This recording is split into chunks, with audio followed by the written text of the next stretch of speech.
Hey guys, it's Cody here. Guess what? I'm finally back. I'm not dead. I am definitely very much so here. The channel is alive. And I've got a video I've been dying to make for ages. Oh wow, what is up with my hair? Anyway, so, yeah. Don't expect any fancy editing. I still suck at that. It's gonna be the most basic shit ever, let's be real. But that doesn't matter because I want to talk about this so bad. So, in case you don't know, next year we're getting a full anime adaptation of The World Ends With You. The World Ends With You is a Square Enix RPG, developed by the same team that did Kingdom Hearts. It was the GBA one.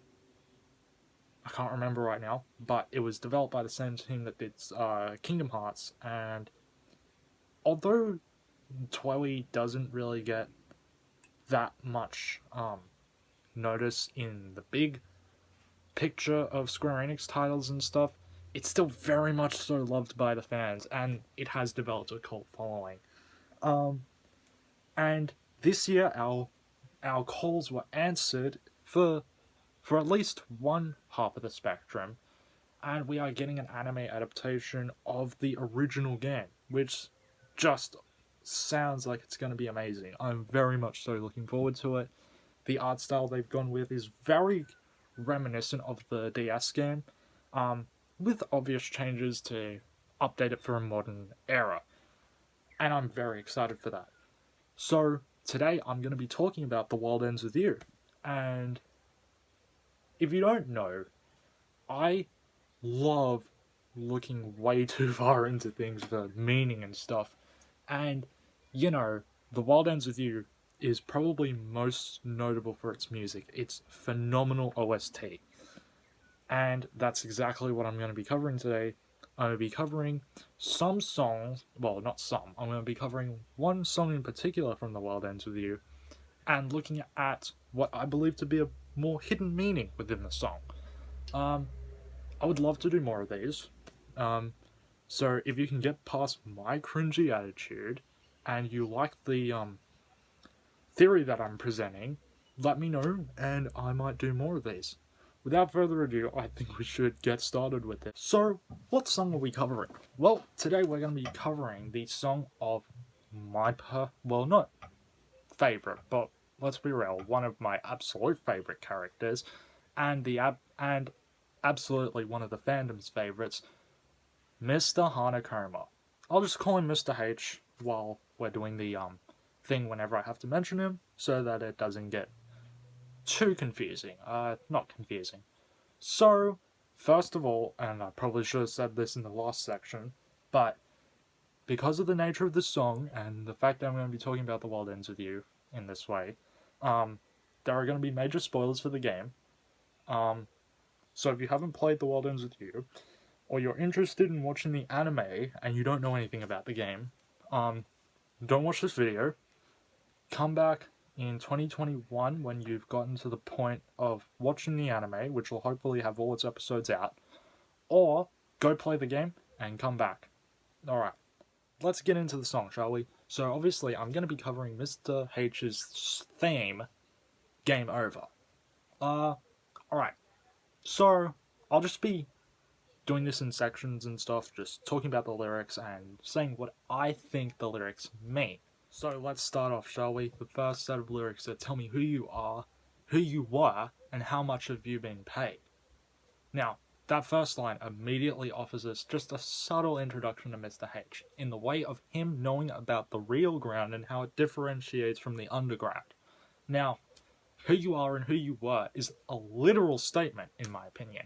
It literally asks the player who they are now, and who they were, and what they were like in the real ground before entering the game. As for the line of, how much have you been paid? Well, to me, this part seems like a reference to the actual price of their entry. So in this case, it could be Mr. H asking the composer how much they were paid, right? Like, what was the entry fee? What were you paid? What did you get for this player entering the game, right? Or the Reapers themselves. Alternatively, it could also be seen as Mr. H asking the players what they've done wrong to get here in the first place, right? Like, how much are they paying or have they paid for their wrongdoings in life? I like this interpretation a little bit better because it fits in line with Mr. H and his interaction with the players in the game. Okay, so next up we've got Take It Easy, RELAX, would you like to have something to drink? So, straight off the bat, this is just a reference to Mr. Hanakoma's personality, right? He's very laid back when we first meet him, and acts the same for a majority of the game, except for the secret day, which we'll touch on later. And obviously, Mr. H runs and owns Wildcat Cafe, even makes it a point for you to get something from his menu. So, you know, I don't think that there is too much hidden meaning within this part of the lyrics. I think it's just him. It's just a reference to him specifically. Okay, so next part, and this one's the most interesting to me. We've got, to tell you the truth, in this contract, I don't care about anything except me. I just want the cash transferred to my account because it will make me feel alright. Okay, so at face value, this would fit Mr. H extremely well. But looking deeper, this feels off, as Mr. H obviously goes out of his way to offer guidance to the players, so that means he doesn't just care about himself. That's when it hit me. This can be taken as a farce. Mr. H probably wants to make it seem like he doesn't care about the players, but why, right? Well, there's two ways of going around this. One, something happened in the past, or in a past Reaper's game, and now Mr. H doesn't want to get too attached to the players who might die, and this keeps him in check whenever he gets involved. Two, Mr. H puts up this front of his services only being part of a contract so that players don't start heavily depending on him. I like this second version more. Either way, I think both of them suit, but I like the second interpretation a little bit more, as it does actually seem to fit in line with Mr. H a little bit better, because although he goes out of his way to help, he doesn't interfere very much, if at all. There's only like 3 times in the game when Mr. H actually steps in to do something that we're made aware of. It could have been more, we don't know yet. But I like this interpretation a lot. But you could interpret it in either way, I think. Okay, next we've got Busy, Dizzy, and Lazy. And this one's pretty simple, I think. It pretty much sums up Mr. H at face value, much like Take It Easy, RELAX, right? He's busy with the game, dizzy from having to do a lot, and acts lazily. I think that pretty much sums that up very quickly. Okay, here we go. Here's a good one. I got global eyes and a growing mind. Above all, I'm wise and very well organized. So, this could refer to either his role as the producer or his secret identity as Cat. Either way, he has a lot of influence, right? A growing mind. And the global eyes is like the people watching him, right? That said, my interpretation is that this refers to his identity as Cat. The reason I think it's referring to Cat is because of the line of global eyes and a glowing mind stands out to me the most, right?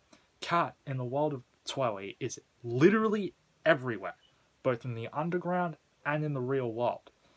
They even designed the player pin.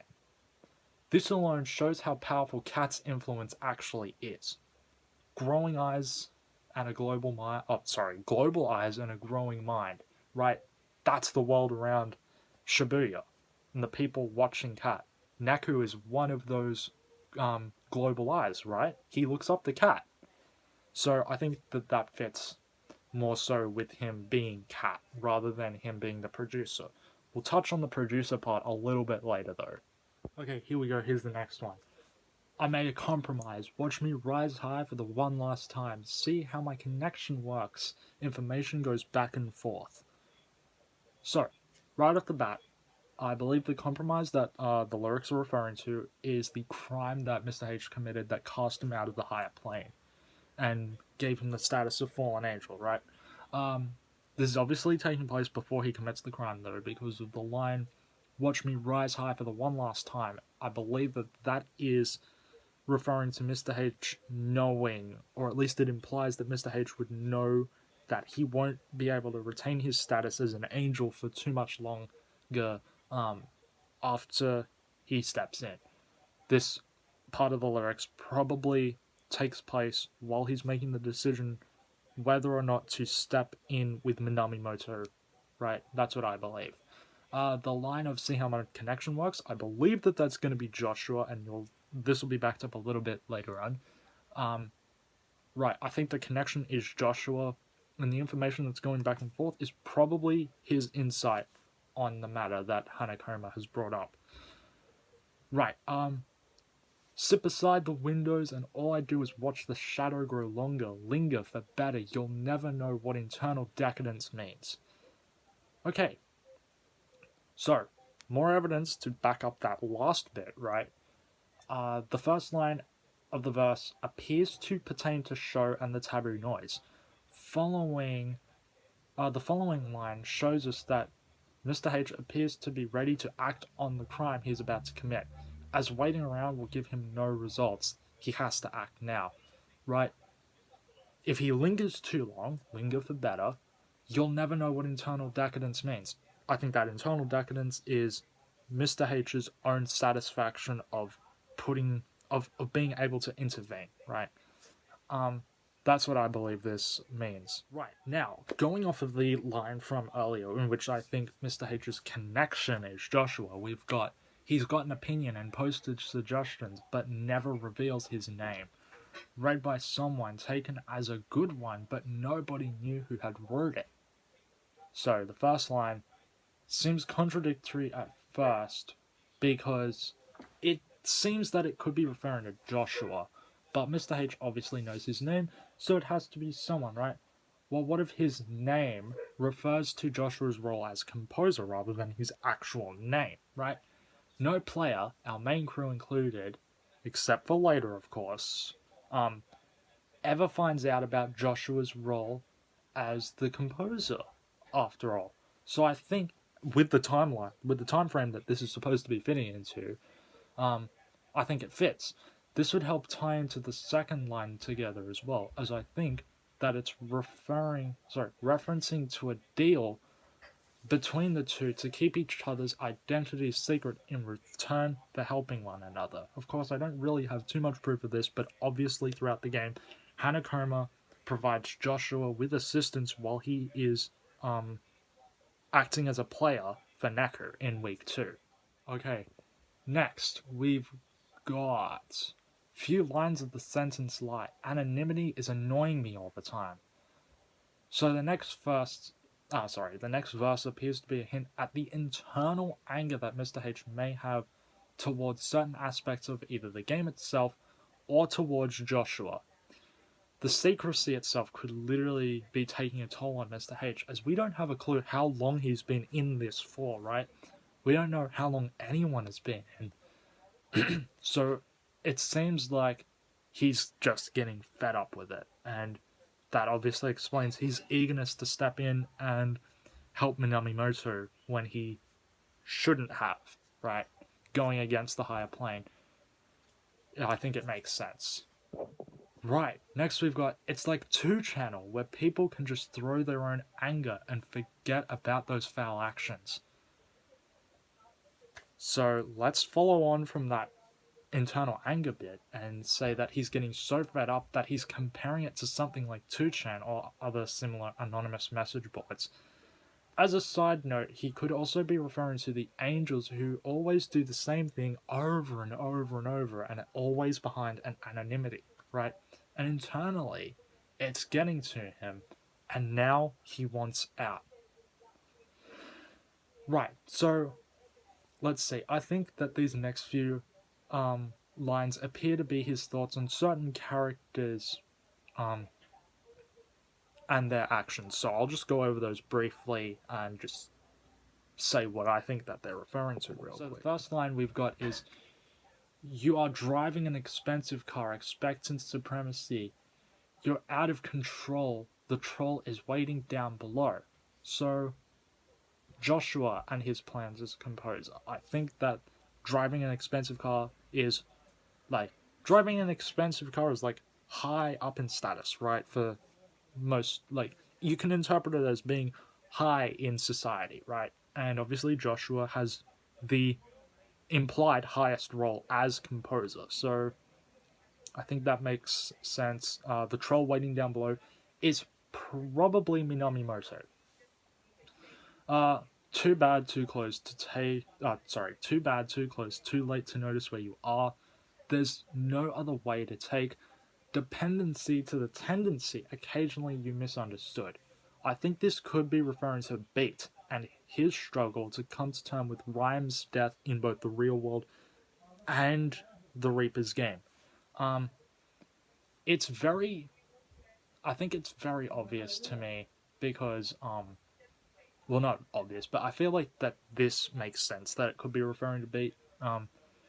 Because Beat always goes on about not being able to save Rhyme. I shouldn't have said it like that, but he does talk a lot about not being able to save Rhyme. Week 3, of course, he talks about this.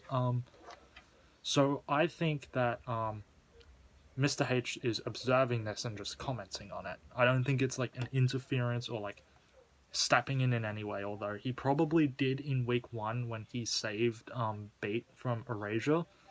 But besides that, I don't think that this really implies to any actions. It's just Mr. H observing what Beat is thinking. Here we go. So, living in the life of mediocrity, hypocrisy, legitimacy, go over it or game over now.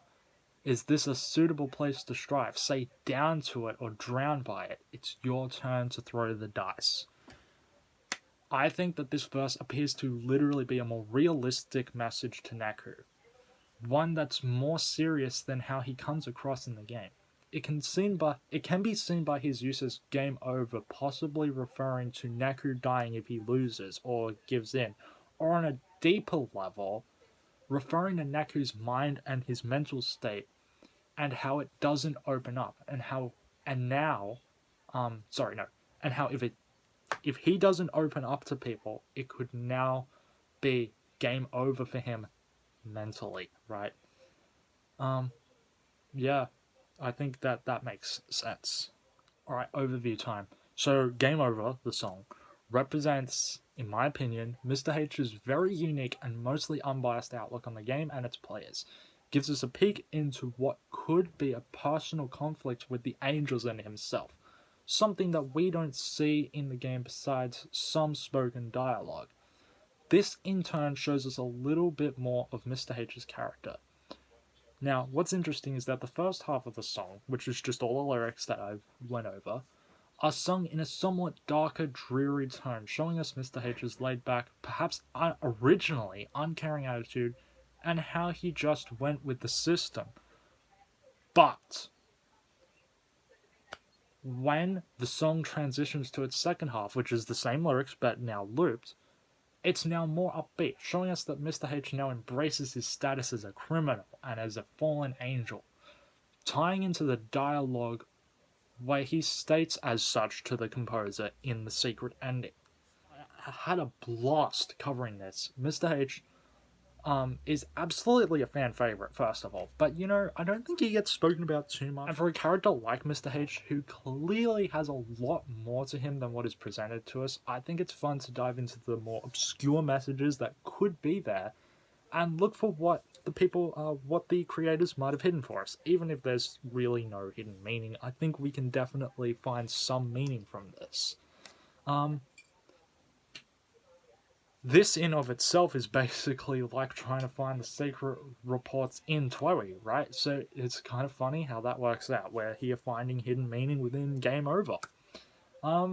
Yeah, so I hope you actually did enjoy this, and I would love to do another one of these.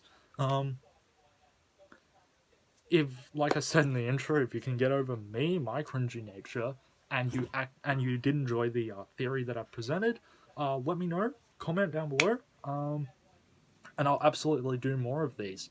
I love this kind of stuff, and I would absolutely love to do another one. I've got a couple of songs in mind that I'd like to do, and who knows, maybe I won't just stick to The World Ends With You, but we'll see, right?